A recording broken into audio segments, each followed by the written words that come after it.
नमस्कार। हिंदी के YouTube channel पर आप सभी का स्वागत है। आज हम कविदेव के विषय में अध्ययन करेंगे कि जिन्होंने भक्ति, ज्ञान, श्रृंगार में जिस संयोग और वियोग दोनों पक्षों का बड़ा ही सुंदर चित्रण किया है। कविदेव जो है वह अपनी भक्ति भावना का परिचय देते हुए कहते हैं कि सूनों के परम पदु, ऊनों के अनंत मधु, दूनों के नदीस नदु, इंदिरा पुरय परी। महिमा मुनिसन की, संपत्ति दिगिसन की, ईसन की सिद्धि ब्रज, बीथी बिथुरे परी। कि यहाँ कवि जो है वह श्री कृष्ण के जन्म के अवसर पर मानो कि ब्रज में स्वर्ग का वैभव सा बिखर गया हो, अर्थात कि वहाँ जिस प्रकार चारों ओर आनंद ही आनंद छा रहा था, उसी का वर्णन करते हुए कवि कहते हैं कि ऐसा लगता है कि मानो जो इंदिरा यानी लक्ष्मी जो है भगवान विष्णु के बैकुंठ को सूना करके और शेषनाग के घमंड को नीचा करके तथा समुद्र के नदीस यानी समुद्र के उफान को दुगना करके मानो ब्रजभूमि पर आ गई हो। वहाँ आगे कहते हैं कि जहाँ मुनियों की महिमा और दिगिसन यानी दिक्पाल की जो संपत्ति है और देवता, ईसन यानी देवताओं की समस्त सिद्धियां उस दिन ब्रजवीथी यानी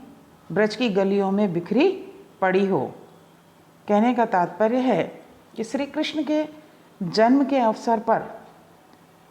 ब्रज की गलियों में अत्यंत आनंद छा गया था और ऐसा लगता है कि मानो भगवान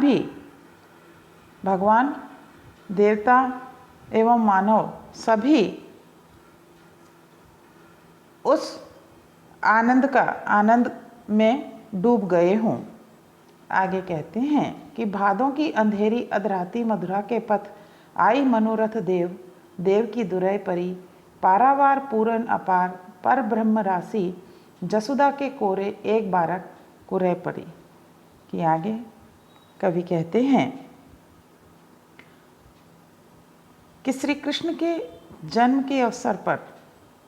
कि जब श्री कृष्ण का जन्म हुआ तब भादों यानी भाद्रपद के महीने की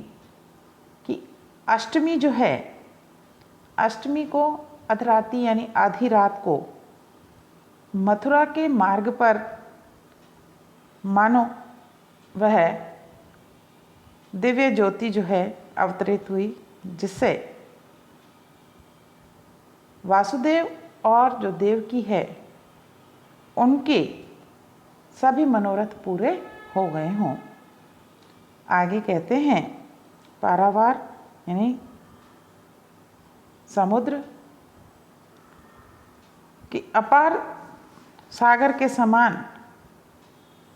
जिसकी शक्ति जो है वह असीमित हो और जो पर ब्रह्म यानी परम ब्रह्म के स्वरूप हो। आगे कहते हैं कि सब प्रकार से कि वे भक्तों की इच्छा को पूर्ण करने वाले श्री कृष्ण माता देवकी के कोख से जिसने जन्म लिया और जसुदा यानी यशोदा की माता यशोदा के गोद में खेलते हुए अपनी अनेक प्रकार की लीलाओं से कि सभी को कुरय परी यानी चमत्कृत करना, कि अपनी लीलाओं से सभी को चमत्कृत करने लगे। कि कहने का तात्पर्य है कि श्री कृष्ण ने अनेक ऐसे कार्य किए शिशु रूप में ही ऐसे कार्य किए जिससे सभी लोग चमत्कृत होने लगे, आश्चर्यचकित होने लगे। यहाँ अनुप्रास, यमक आदि अलंकार है। आगे कवि कहते हैं कि तेरो कहो करी करी जीवन रहो जरी जरी, हारी पाए परी परी तव तय न की संभार, ललन बिलो की देव प्रलन लगाए तब, चौकल न दीनी तय छलन उछलन हार। कि इस पद के माध्यम से कवि ने जो विरहिणी नायिका है उस विरहिणी नायिका की दशा का चित्रण किया है और चित्रण करते हुए कहते हैं कि वह नायिका जो है वह कहती है कि अपने मन को संबोधित करते हुए कहती है कि हे मन, मैंने तेरा कहा माना और तेरा कहा मानने से मेरा यह जो हृदय है वह हृदय निरंतर विरह में जल रहा है। आगे कहती है कि हारी पाएँ यानी कि पाएँ यानी पैर, कि मैं अपने प्रियतम के पाँव पकड़ पकड़ कर थक गई हूँ, तो भी उन्होंने मेरी कोई संभाल यानी संभालना, कि उन्होंने मुझे फिर भी नहीं संभाला। कहने का तात्पर्य है कि वो कहती है कि मैंने अपने प्रियतम को के पांव पकड़कर अनेक प्रकार की विनती की, अपना सर्वस्व समर्पित कर दिया, फिर भी वे मेरी जरा भी परवाह नहीं करते। आगे कहती है कि इस कारण वह कहने लगी, ललन यानी प्रियतम, वह कहती है कि प्रियतम से प्रेम करने के कारण जो विरह के आंसू सदैव मेरी आँखों से बहते रहे हैं, बहाए हैं, मेरी आँखों ने जो आंसू बहाए हैं, उस समय भी कि है मन कि तुमने प्रियतम को अपनी पलकों में बिठाकर मेरा ही अहित किया है, अर्थात मुझे ही विरह प्राप्त हुआ है। आगे वो कहती है कि प्रियतम से प्रेम करने का परिणाम विरह के रूप में मुझे प्राप्त हुआ, कि ऐसे निर्मोही सो सने बांधी हूँ बंभाई, आपो विधि बूढ़ियो मांझ बाधा सिंधु निर्धार, ऐरे मन मेरे तय घनेरे दुख दीने पल, एक ही बार दय के तो ही मूंदे ही मारूं एक ही बार। वह कहती है कि मुझे क्या पता कि मेरे प्रियतम जो हैं श्री कृष्ण इस प्रकार निर्मोही रहे होंगे, कि अगर मुझे ऐसा पता होता तो मैं उनसे प्रेम कभी नहीं करती, कि उनसे प्रेम करके स्वयं को प्रेम बंधन में बांधकर इस प्रकार दुखी नहीं होती। कहती है कि श्री कृष्ण जो है इस प्रकार निर्मोही होंगे यह मुझे पता नहीं था, कि अब तो कि मेरा जो ये हृदय है, ये हृदय प्रेम सागर में डूब गया है, अब उससे बाहर कैसे निकलूं। आगे कहती है कि ऐ मेरे मन, तूने मुझे बहुत घनेरे यानी बहुत दुख दिए हैं, इसलिए अब मैं तेरा कहा नहीं मानूंगी। वो कहती है कि एक बार हे मन, कि एक बार मैं तुझे श्री कृष्ण को सौंपकर आँख मूंदकर निश्चित हो जाना चाहती हूँ। कहने का तात्पर्य वो कहती है कि मैं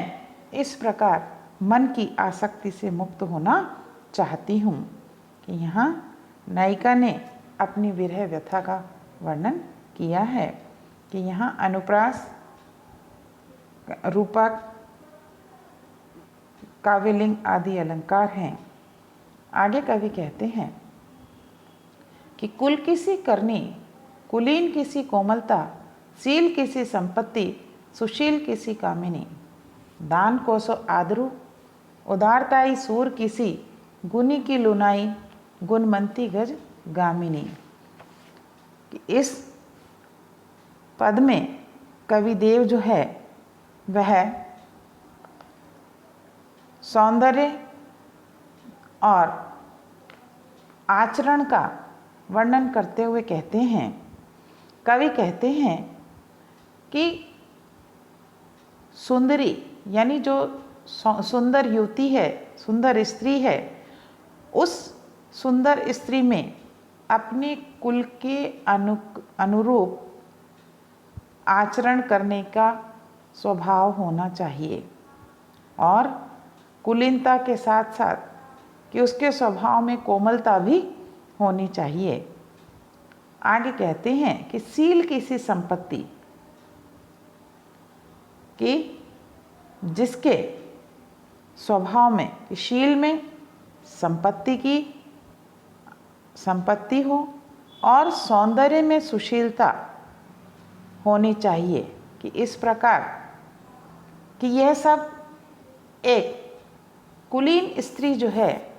उसके विषय में कहा गया है। आगे कहते हैं कि जिस प्रकार कि दान को सो आदरू यानी दान देने के साथ साथ आदर का भाव जो है वो होना चाहिए, उसी प्रकार कि सूर यानी वीर व्यक्ति के लिए आया है, साहसी, कि वीरता के अनुरूप उदारता होनी आवश्यक है। उसी प्रकार आगे कहते हैं कि एक सुंदर स्त्री में गजगामिनी यानी सुंदर युवती स्त्री की सुंदर स्त्री में भी गुण और सद्गुणों के अनुरूप कोमलता, सुंदरता होनी चाहिए। आगे कवि कहते हैं कि ग्रीष्म को सलिल शिशिर को सो धामदेव हेउंत हसंती जल दागम की दामिनी, पुण्यों को सो प्रभात को सो सूरज, शरद को सो बासरु, बसंत की सी जामिनी। आगे कवि कहते हैं कि ग्रीष्म ऋतु में जिस प्रकार पानी तथा शिशिर ऋतु में सूर्य का ताप यानी सर्दी में, शिशिर यानी सर्दी, सर्दी में सूर्य का ताप और हेमंत यानी हेमंत ऋतु, हसंती यानी अंगीठी, कि हेमंत ऋतु में अंगीठी का और जलदागम यानी वर्षा काल में दामिनी यानी बिजली, कि वर्षा काल में बिजली के अनुरूप जो प्रयोग है वह उचित माना गया है। कहते हैं कि पुण्यों को सो चांद, प्रभात को सो सूरज, कि यानी जिस प्रकार कि पूर्णिमा का चंद्रमा और प्रभात यानी प्रभात काल, सुबह का जो समय है, कि सुबह का प्रभात का जो सूर्य है वह अपनी आभा जो है वो प्रकट करता है। आगे कहते हैं कि शरद यानी सर्दी के जो दिन हैं, बासरु यानी दिन, कि सर्दी के दिन, और वसंत ऋतु की कि जामिनी यानी जो रात है वह रात अच्छी लगती है, कि उसी प्रकार अनेक गुण और सौंदर्य वाली जो नायिका है वह सभी को बड़ी ही सुंदर, बड़ी ही आकर्षक लगती है। तो यहाँ कवि ने अनेक उपमानों के माध्यम से नायिका के गुणों का बखान किया है और यहाँ अनुप्रास, उपमा और उदाहरण अलंकार हैं। आगे कवि कहते हैं कि कथा में न कंथा में, न तीरथ के पंथा में, न पोथी में, न पाथ में, न साथ की बसीती में, जटा में न मुंडन में, न तिलक त्रिपुंडन में, न नदी कूप कुंडन अनहात दान रीति में। कि यहाँ इस पद में कवि जो है वह बाह्य आडंबरों का विरोध करते हैं और विरोध करते हुए कहते हैं कि ईश्वर जो है वह बाह्य आडंबरों का प्रयोग करने से प्राप्त नहीं हो सकता है, कि वह ईश्वर जो है वह तो प्रेम और भक्ति के द्वारा आसानी से प्राप्त किया जा सकता है। तो यहाँ कवि कहते हैं कि ईश्वर जो है कि कथा में न कंथा में न, कि ईश्वर न तो जो पौराणिक कथाएं हैं उन पौराणिक कथाओं में, और न ही वह कंथा यानी गूदड़ी, कि न ही वह गूदड़ी में छिपे रहते हैं,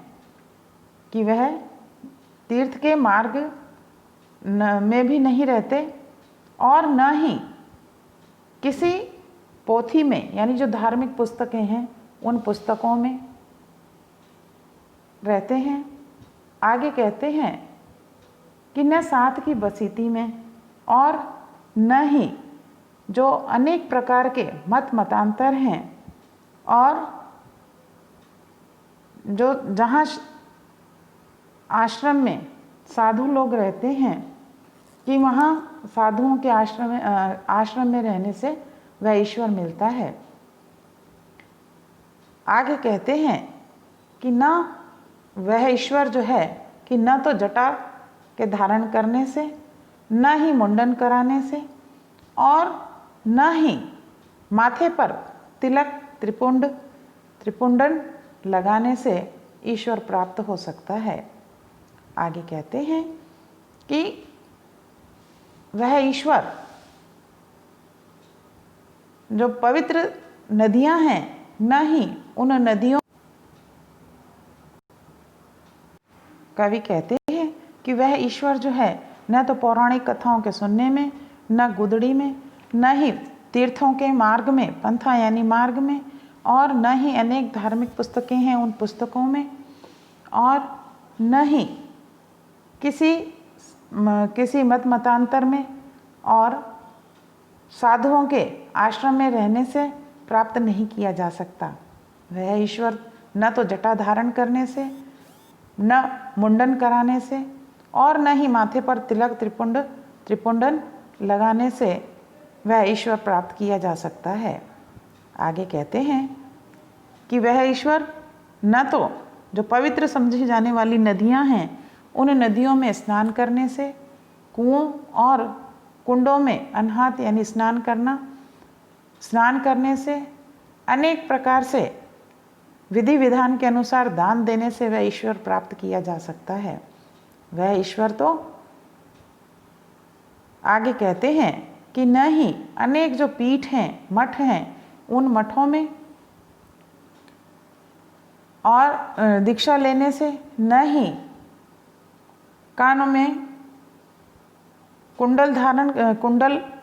पहनने से, कमंडल हाथ में लेने से, और न माला और दंड आदि को धारण करने से वह ईश्वर मिल सकता है। वो कहते हैं कि वह ईश्वर जो है वह मंदिर की दीवारों में नहीं रहता, कि वह आगे कहते हैं कि आपू ही अपार, यानी वह जो ईश्वर है वह तो सर्वव्यापी है, वह इस संसार में सर्वत्र विद्यमान है। आगे कवि कहते हैं कि वह ईश्वर जो है इस प्रकार दिखाई नहीं देता, कि वह ईश्वर तो कि पाइए प्रगट परमेश्वर प्रतीति में, कि वह ईश्वर तो सच्चे प्रेम, श्रद्धा और विश्वास से प्राप्त किया जा सकता है। कहने का तात्पर्य कि ईश्वर के जिसके मन में, जिसके हृदय में सच्चा प्रेम है, ईश्वर के प्रति श्रद्धा है और विश्वास है, तो उसे सर्वत्र ईश्वर जो है वह दिखाई पड़ता है। ईश्वर को वह व्यक्ति प्राप्त कर सकता है। इस प्रकार कवि ने बाह्य आडंबरों का विरोध किया है और ईश्वर की सर्वव्यापकता के विषय में बतलाया है। कि यहाँ अनुप्रास, पुनरुक्ति, प्रकाश आदि अलंकार हैं। आगे कवि कहते हैं, इस प्रकार कवि ने जीवन सार सुधा के माध्यम से अनेक कि जीवन में ईश्वर का जो महत्व है, प्रेम का जो महत्व है, उसके विषय में बतलाया है। आप इस YouTube चैनल को यूट्यूब चैनल पर दिए गए बताए गए इस पद्य का कवि की कविता का अध्ययन कीजिए और इस चैनल को लाइक और सब्सक्राइब कीजिए। धन्यवाद।